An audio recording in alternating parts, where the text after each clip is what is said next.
I know today I'm on a little bit later because I, believe it or not, was actually teaching something this morning. I taught a dog class. So anyway, today our topic is the secret sauce to classroom management. All right. For those of you who are teachers, you're like, ooh, this is a big one. And yes, it is indeed a big one. But I wanted to take the moment to introduce myself. If you're new around here, my name is Andrea Oram. I am a music teacher. I mentor brand new teachers or people who are interested in being teachers, but maybe they're just singers or something like that, and they want to start a church choir or they want to start a music class with their homeschool group, something like that. I help guide and direct them in that. But today we're going to talk about that secret sauce to classroom management. And some of you might be like, well, what is classroom management? Let's just pause a second and talk about that briefly, just define our terms here. Classroom management is when you are managing the class. So managing can look like making sure everybody stays on task. Managing can look like everybody's engaged in the activity or engaged in the work you're doing. Managing can look like making sure people are kind. And so it has all these different pieces to it, right? It has making the on task and the engaged piece. It has the making sure everybody is kind and like the expectations of how we interact and how we engage with each other, how to do that in a way that makes sense, okay? But here is our secret sauce. You ready for it? I'm going to write this down if you're someone who teaches or is interested in that sort of field, because this is really important. The secret sauce is building relationships with the students that you have. This usually applies the most in a context where the student isn't choosing to be there.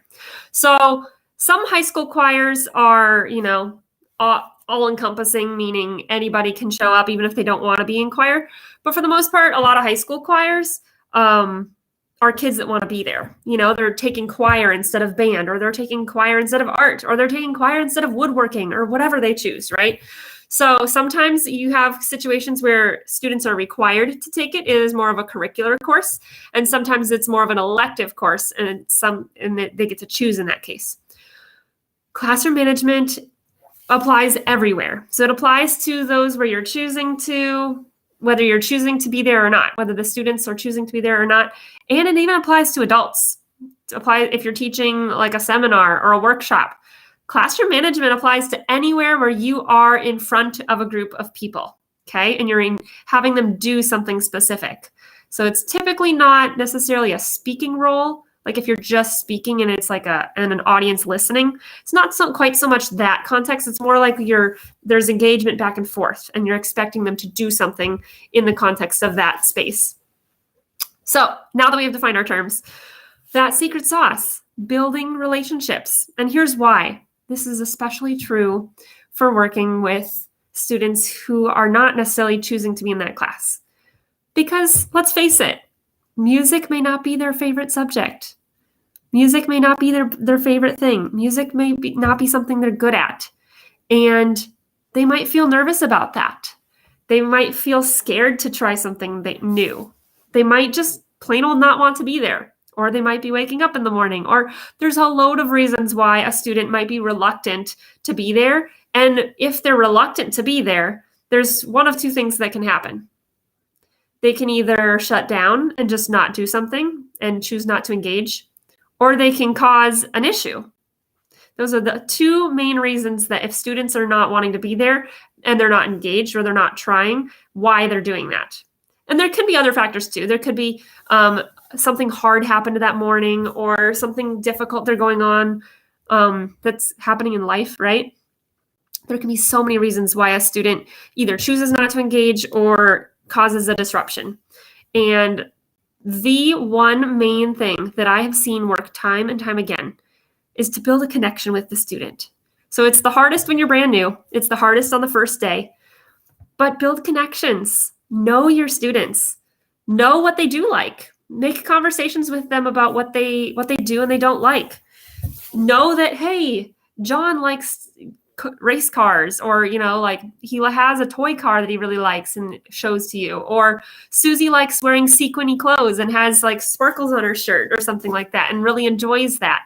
And if you make connections with those kids on things that they do like, they'll see that you care. They'll see the effort you're putting forth, and they're way more likely to then put forth effort on the things that you're asking them to do that might not be their favorite thing, right? So that is the biggest secret sauce I have in my pocketbook as far as my toolbox, as far as classroom management. But I share a lot more tips and tricks and tools in the music leadership method course that is coming up soon. Okay. So that is going to launch soon. I will share way more information about that in the Strength Train Your Voice group.